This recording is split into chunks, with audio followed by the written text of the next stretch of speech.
सार संग्रह के YouTube चैनल पर आप सभी का स्वागत है। मैं पीएस सर। और आप कैसे हैं बच्चों? आप सभी की पढ़ाई अच्छी चल रही होगी। तो आज के हम डेली करंट अफेयर के बारे में बात करेंगे। आज 13 अप्रैल के डेली करंट अफेयर के बारे में हम बात करेंगे। ठीक है बच्चों।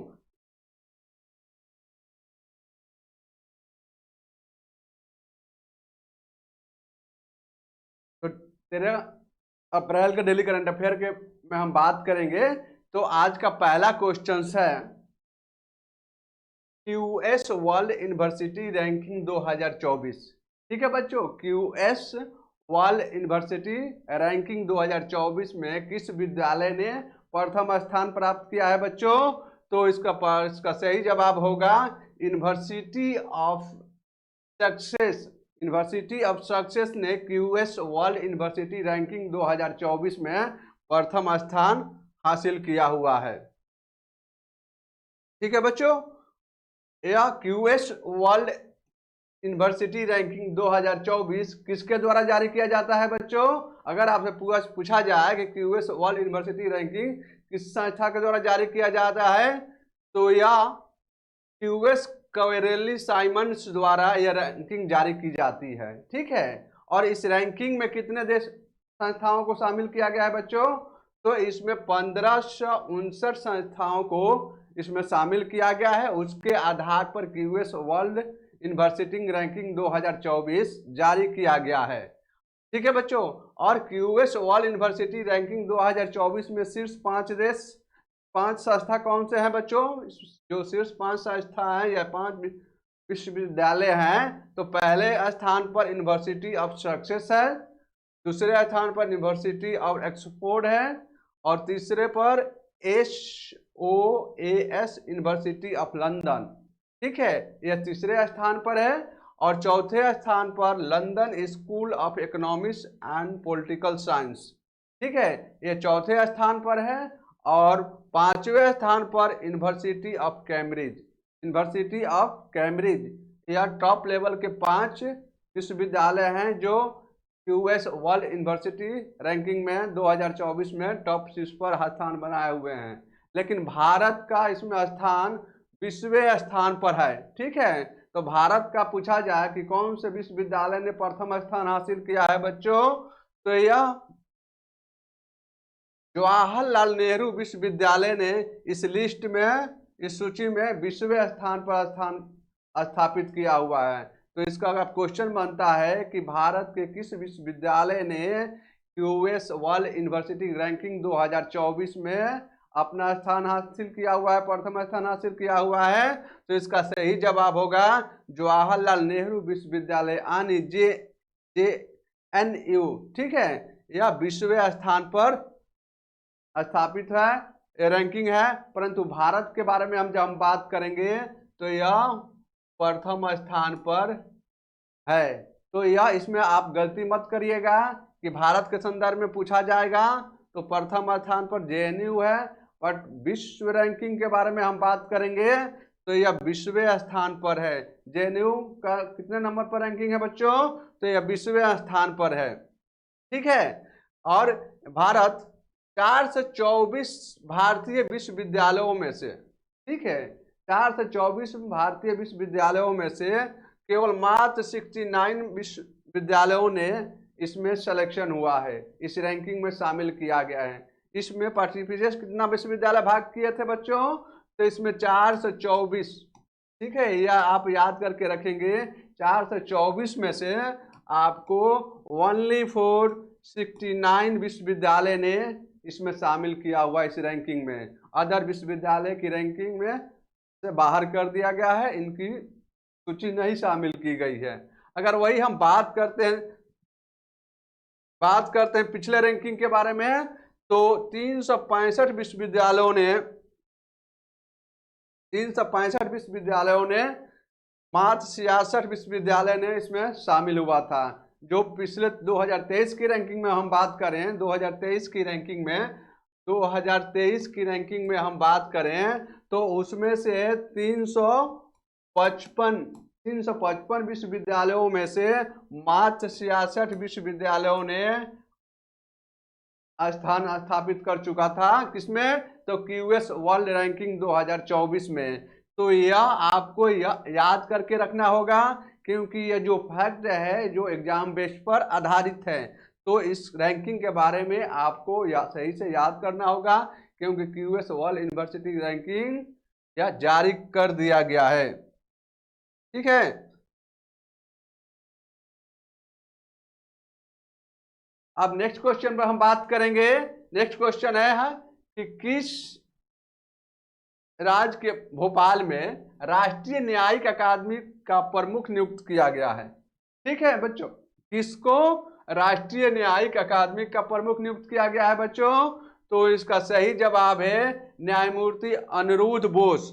न्यायमूर्ति अनिरुद्ध बोस को राष्ट्रीय न्यायिक अकादमी का प्रमुख नियुक्त किया गया है। ठीक है, तो अनिरुद्ध बोस जी इससे पहले किस संस्था में काम कर रहे थे बच्चों? तो इसके पहले वह सर्वोच्च न्यायालय में वह काम कर रहे थे। अगर आपसे पूछ लिया जाए कि न्यायमूर्ति अनिरुद्ध बोस इससे पहले किस न्यायालय में काम कर रहे थे बच्चों? तो यह सर्वोच्च न्यायालय में काम कर रहे थे और पिछले 5 सालों से इस पद पर कार्यरत थे। ठीक है, तो यह आपको याद करके रखना होगा। और किसे बनाया गया है? तो राष्ट्रीय न्यायिक अकादमी का प्रमुख तो न्यायमूर्ति अनिरुद्ध बोस को बनाया गया है। या राष्ट्रीय न्यायिक अकादमी किस यहाँ पर स्थित है बच्चों? तो यह भोपाल के लिए बनाया गया है। भोपाल में स्थित है अकादमी, वहां के लिए बनाया गया है। अगर हम बात करते हैं कि अनिरुद्ध बोस को कोलकाता उच्च न्यायालय में वकील के रूप में कब कार्य शुरू किया था बच्चों? तो यह 1985 ईस्वी में 1985 ईस्वी में अनिरुद्ध बोस ने कलकत्ता उच्च न्यायालय में एक वकील के रूप में अपना कार्यकाल शुरू किया था। ठीक है बच्चों, और उसके बाद उन्होंने 2004 ईस्वी में वह अस्थायी न्यायाधीश बने थे। तो 1985 में उन्होंने एक वकील के रूप में कार्य शुरू किया था, परंतु उस न्यायालय में 2004 में जाकर वह एक अस्थायी न्यायाधीश बने थे। अगर आपसे पूछा जाए बच्चों कि झारखंड उच्च न्यायालय के मुख्य न्यायाधीश के रूप में अनिरुद्ध बोस कब बने थे बच्चों? तो यह 2018 ईस्वी में 2018 ईस्वी में झारखंड उच्च न्यायालय के मुख्य न्यायाधीश अनिरुद्ध बोस को बनाया गया था। ठीक है, अगर हम वही बात करें कि राष्ट्रीय न्यायिक अकादमी भोपाल में यह संस्था स्थित है। ठीक है, कौन सा संस्था स्थित है? तो राष्ट्रीय न्यायिक अकादमी कहाँ स्थित है बच्चों? तो यह मध्य प्रदेश के भोपाल में स्थित है। और इसकी स्थापना कब किया गया है बच्चों? तो यह 1993 ईस्वी में राष्ट्रीय न्यायिक अकादमी की स्थापना किया गया था। और यह राष्ट्रीय न्यायिक अकादमी की स्थापना किसके तत्वाधान में किया गया है बच्चों? तो यह सर्वोच्च न्यायालय के तत्वाधान में यह इसकी स्थापना किया गया है। तो यह आपको राष्ट्रीय न्यायिक अकादमी के बारे में आपको डिटेल से बता दिया गया है, और जितने क्वेश्चन बनते हैं उतने पॉइंट को हम व्याख्या कर दिए हैं। तो इन पॉइंटों को आप सारे पॉइंटों को ध्यानपूर्वक आपको याद करके रखना है। जो आपके एग्जाम में पूछा जाए तो कोई भी क्वेश्चन आप गलत ना करके आए। ठीक है, तो यह जो मेरा क्लास जो चल रहा है, तो इसका पीडीएफ हमारे सार संग्रह के टेलीग्राम चैनल पर, जिसका टेलीग्राम सार संग्रह 01 टेलीग्राम के नाम से है, उस पर आप ये पीडीएफ डाउनलोड कर सकते हैं और आप अधिक से अधिक अपने दोस्तों को शेयर कर सकते हैं। ठीक है बच्चों, आप सभी बच्चों आप इस वीडियो को अब देखते हैं, वॉचिंग करते हैं, बट प्लीज सब्सक्राइब करिए, जिससे हमारा मनोबल बढ़ता है और इस संस्था का विकास होगा। ठीक है, आपके तैयारी के लिए हम लोग तत्पर से काम कर रहे हैं, जो आपको सफलता देने में निश्चित है। तो इस क्वेश्चन का हम बात करेंगे बच्चों। नेक्स्ट क्वेश्चन है, किस संस्था को सर्वश्रेष्ठ वैज्ञानिक पोस्टर पुरस्कार? ठीक है, नेक्स्ट क्वेश्चन का है, किस संस्था को सर्वश्रेष्ठ वैज्ञानिक पोस्टर पुरस्कार से सम्मानित किया गया है? ठीक है बच्चों, तो इसका सही जवाब है doctor Agarwal eye hospital. Doctor Agarwal eye hospital को राष्ट्रीय वैज्ञानिक पोस्टर पुरस्कार से सम्मानित किया गया है। ठीक है, तो डॉक्टर अग्रवाल आई हॉस्पिटल कहाँ पर स्थित है बच्चों? तो यह तिरुनेलवेली में स्थित है, या तमिलनाडु के तिरुनेलवेली में स्थित है, और इस संस्था को सर्वश्रेष्ठ वैज्ञानिक पुरस्कार से सम्मानित किया गया है। ठीक है बच्चों, और यह किस संस्था के सम्मेलन में इस सम्मान प्रदान किया गया है बच्चों? तो यह अमेरिकन सोसाइटी ऑफ मोतियाबिंद और अपवर्तक सर्जरी 2024 वार्षिक बैठक में इस सम्मान को सम्मानित किया गया है। तो यह वार्षिक सम्मेलन यह हर साल आयोजित किया जाता है, जिसमें सर्वश्रेष्ठ वैज्ञानिक पोस्टर पुरस्कार की घोषणा की जाती है।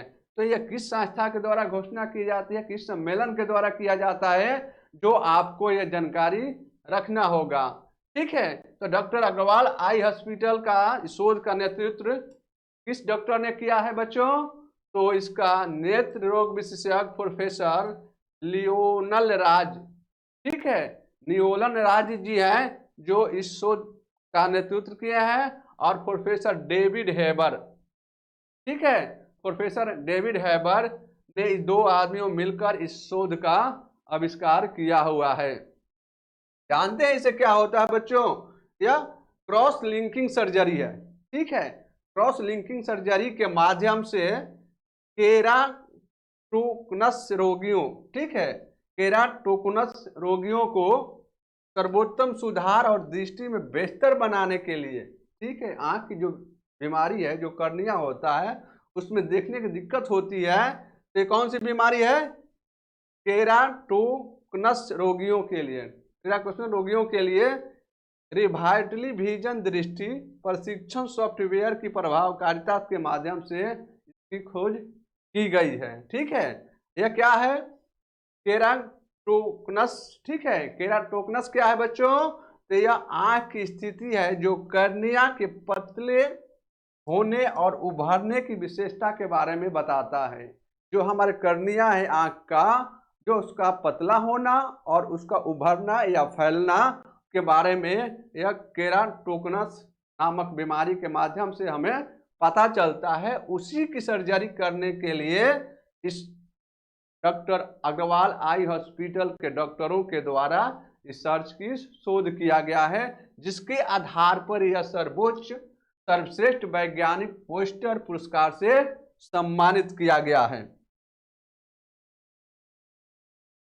ठीक है बच्चों, अब नेक्स्ट क्वेश्चन है,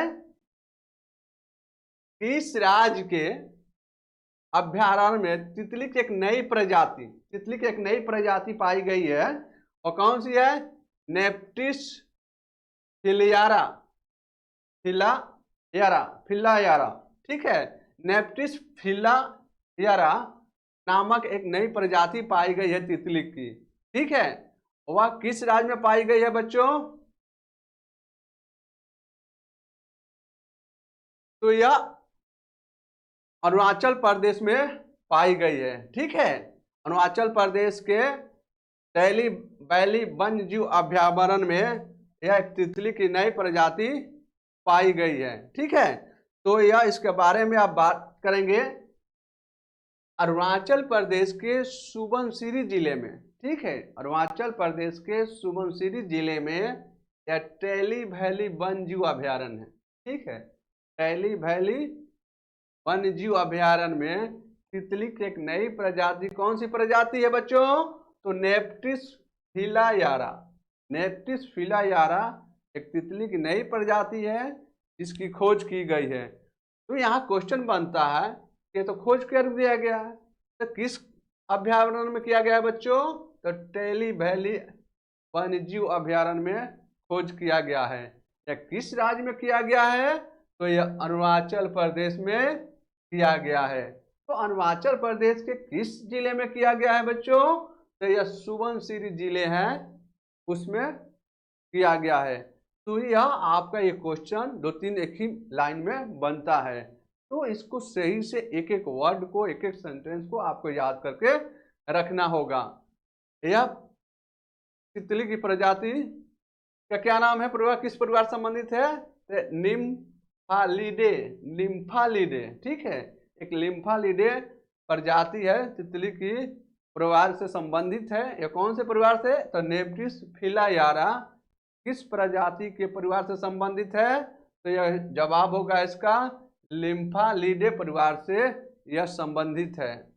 यह तितली की दांते पंख होती हैं, इस तितली की दांतेदार पंख होती हैं जो हर प्रकार के रंगों से बनी हुई है। अब पता चलता है कि यह प्रजाति कहाँ पाई जाती है? तो यह सदाबहार जंगलों में पाई जाती है, वनस्पति, चट्टानीय, नदियों आदि जैसे क्षेत्रों में यह तितली की प्रजाति पाई जाती है। अगर हम बात करें कि यह अभ्यारण्य 2400 मीटर ऊंचे, ठीक है, यह अभ्यारण्य 2400 मीटर ऊंचे टैली के एक पठार पर स्थित है, ठीक है। अगर पूछा जाए टेली भारी वन्यजीव अभ्यारण्य कितने मीटर ऊंचाई पर स्थित है बच्चों? तो यह 2400 मीटर की ऊंचाई पर स्थित है। इस अभ्यारण्य की स्थापना कब किया गया बच्चों? तो 1995 ईस्वी में टैली वैली वन्यजीव अभ्यारण्य की स्थापना किया गया था। इस अभ्यारण्य का क्षेत्रफल कितना है? तो 337 वर्ग किलोमीटर में यह अभ्यारण्य फैला हुआ है। तो इतने सारे आपको जानकारी दे दी है। टैली वैली वन्यजीव अभ्यारण्य किस राज्य में है? तो अरुणाचल प्रदेश में है। या कितने क्षेत्रफल में फैला हुआ है? तो 337 वर्ग किलोमीटर में फैला हुआ है। इसकी स्थापना कब हुआ है? तो 1995 ईस्वी में हुई है। और यह टैली वैली अभ्यारण्य कितने मीटर की ऊंचाई पर स्थित है बच्चों? तो यह 2400 मीटर ऊंची भाग पर यह स्थित है। तो यह सारे डिटेल आपको इस अभ्यारण्य के बारे में बता दिया गया है, जो आपको याद करके रखना है। अब नेक्स्ट क्वेश्चन के बारे में बात करेंगे। विश्व पार्किंसन दिवस, ठीक है, विश्व पार्किंसन दिवस, ठीक है, विश्व पार्किंसन दिवस किस दिन मनाया जाता है बच्चों? तो इसका सही जवाब है 11 अप्रैल को विश्व पार्किंसन दिवस मनाया जाता है, ठीक है। इस दिवस का मुख्य उद्देश्य क्या है बच्चों? तो इस न्यूरो डिजेनरेटिव विकार की, ठीक है, न्यूरो डिजेनरेटिव विकार की पार्किंसंस के बारे में लोगों को जागरूक करना है, ठीक है। यह दिवस की शुरुआत कब की गई है बच्चों?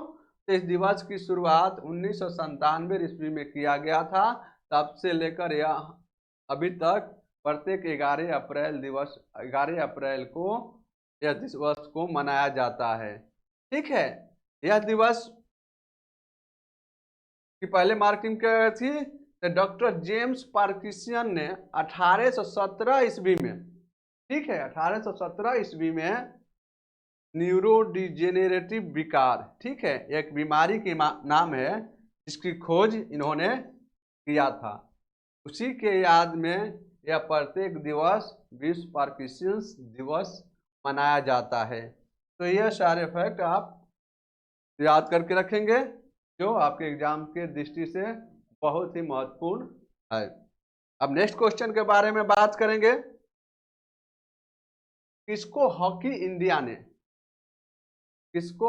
इंडिया ने राष्ट्रीय महिला हॉकी टीम के कोच के रूप में चुना है? अभी हाल ही में चुनाव हुआ है, राष्ट्रीय महिला हॉकी टीम का चुनाव किया गया है। तो इसका सही जवाब है हरिंदर सिंह को राष्ट्रीय महिला हॉकी टीम का कोच नियुक्त किया गया है, ठीक है। तो राष्ट्रीय महिला हॉकी टीम का कोच किसे बनाया गया है बच्चों?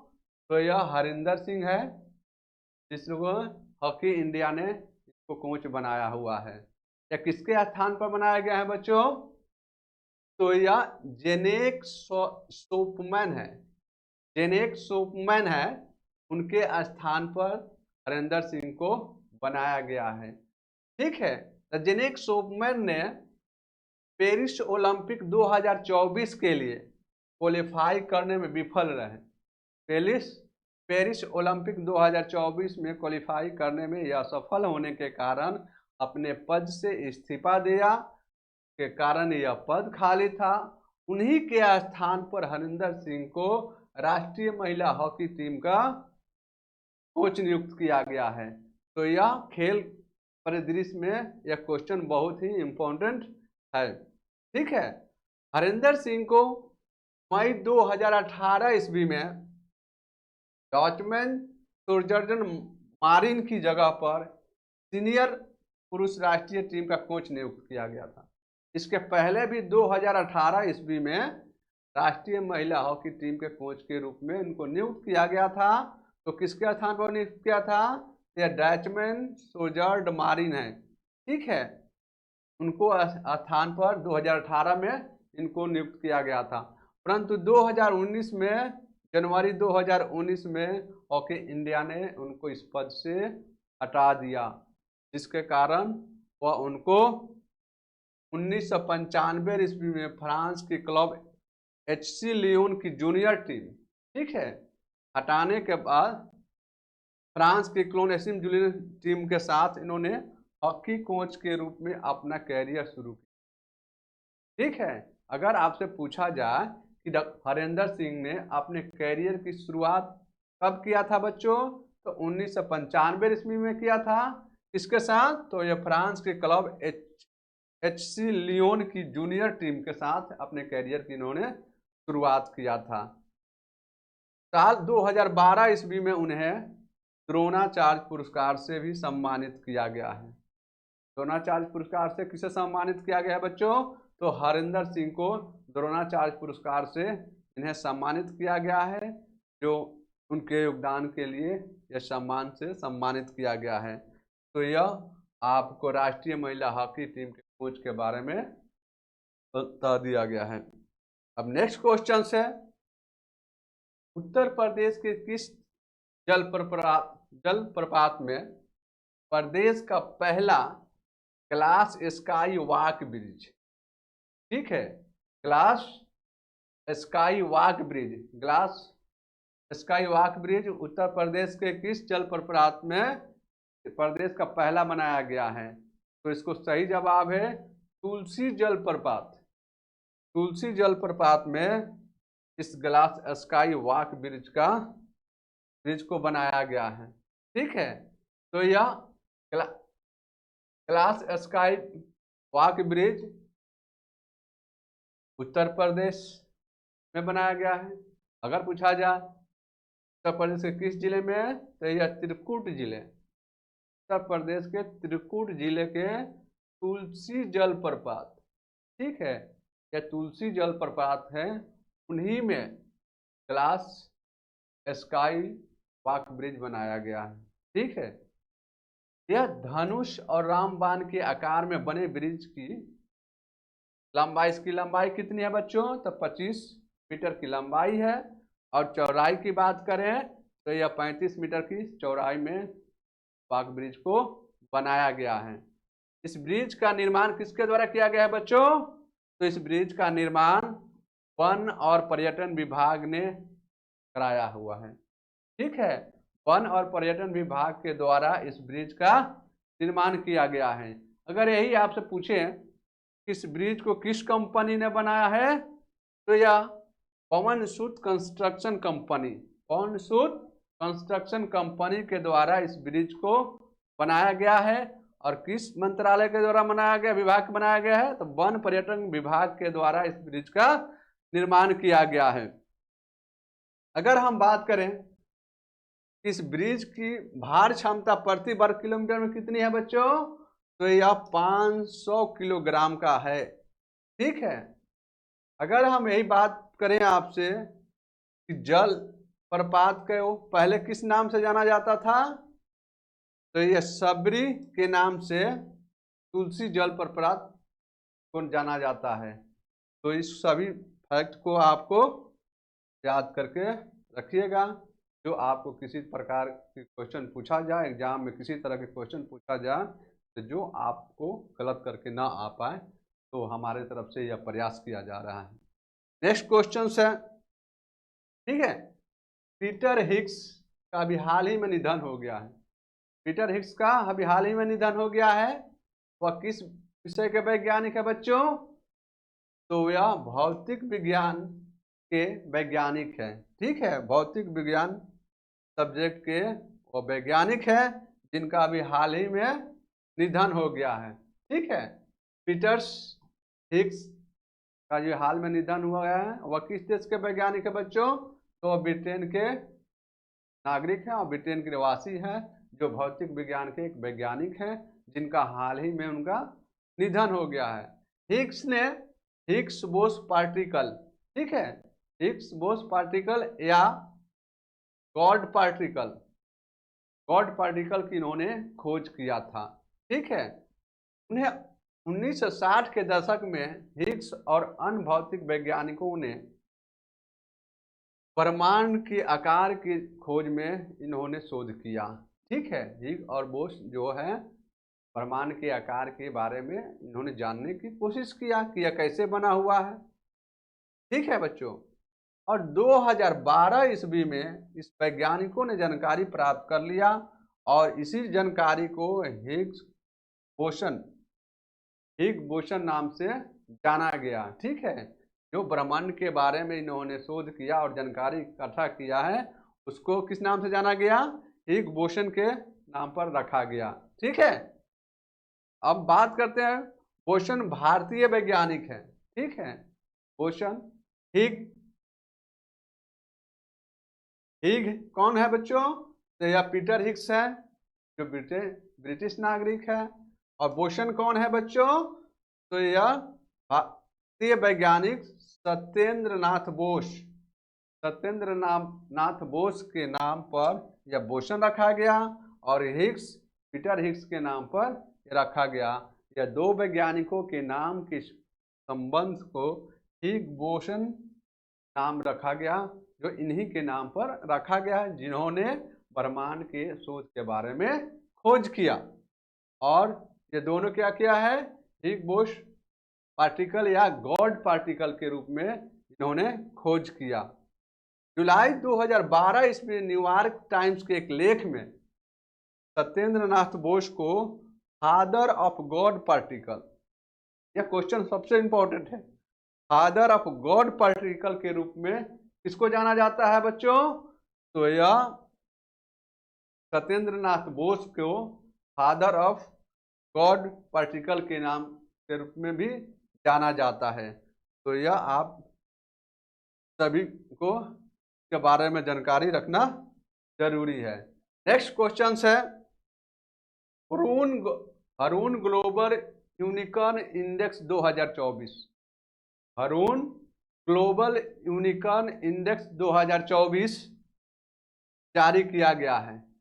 ठीक है, जारी किया गया है तो संयुक्त राज्य अमेरिका ने कितने यूनिकॉर्न के साथ शीर्ष स्थान पर है?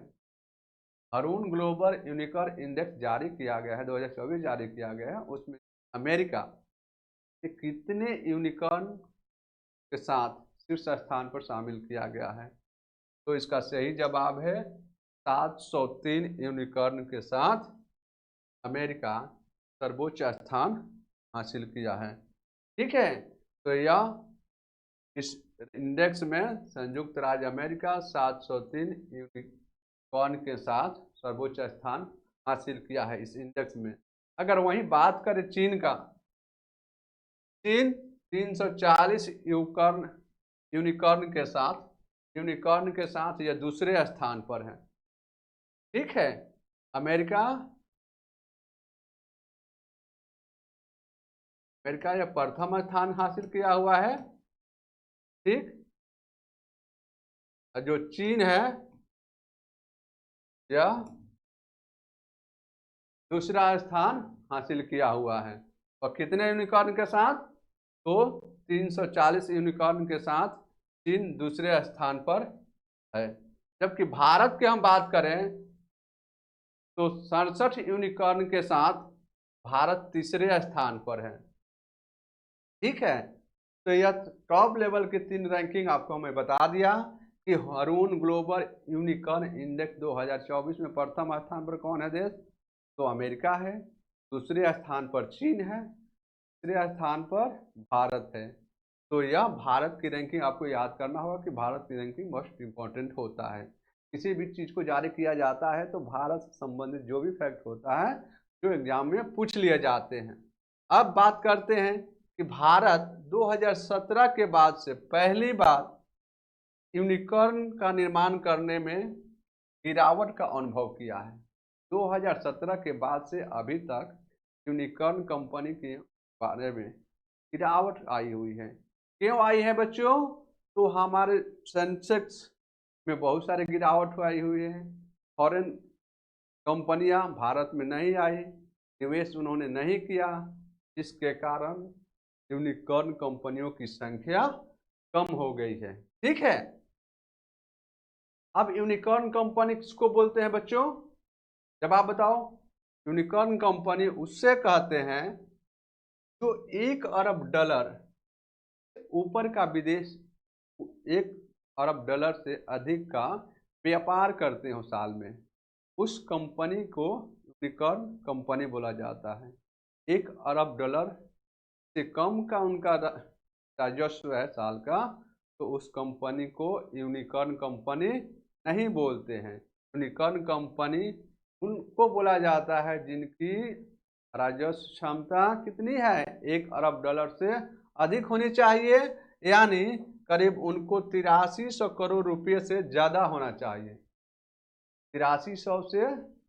8300 करोड़ रुपये से अधिक का रेवेन्यू जो जनरेट करती है कंपनियां, उन्हीं को हम यूनिकॉर्न कंपनी के नाम से जाना जाता है। एक क्वेश्चन और बनता है कि यूनिकॉर्न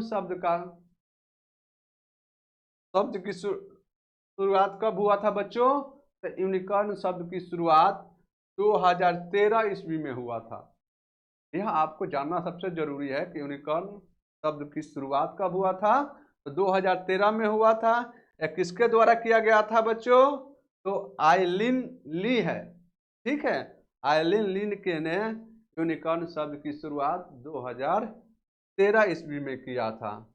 ठीक है, और यह वेंचर कैपिटलिस्ट और क्राउबॉय वेंचर के फाउंडर भी रह चुके हैं। ठीक है, आइलिन क्राउबॉय वेंचर के फाउंडर भी हैं, जिन्होंने यूनिकॉर्न शब्द की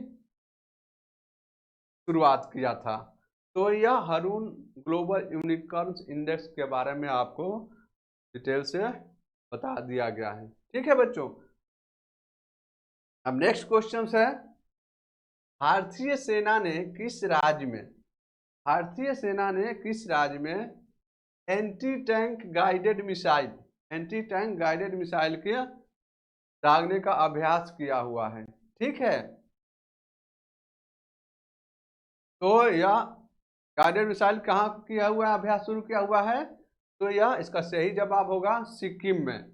एंटी टैंक गाइडेड मिसाइल का अभ्यास इसलिए किया जाता है कि जो हमारे सैनिक हैं वो बार बार साल में एक बार अभ्यास करेंगे, तभी उनको यह जानकारी होगी कि इस शस्त्र का या किसी भी नए शस्त्र का किस तरह यूज करना है और हमें किस तरह प्रैक्टिस करनी है। उसके आधार पर हमारे विरोधी देशों के सैनिकों को हम कैसे पराजित कर सकते हैं, इसीलिए प्रैक्टिस किया जाता है, अभ्यास किया जाता है, जो हर समय साल में एक बार या 2 बार उसमें अभ्यास किया जाता है। जो भारतीय नौसेना के द्वारा अभी हाल ही में एंटी टैंक गाइडेड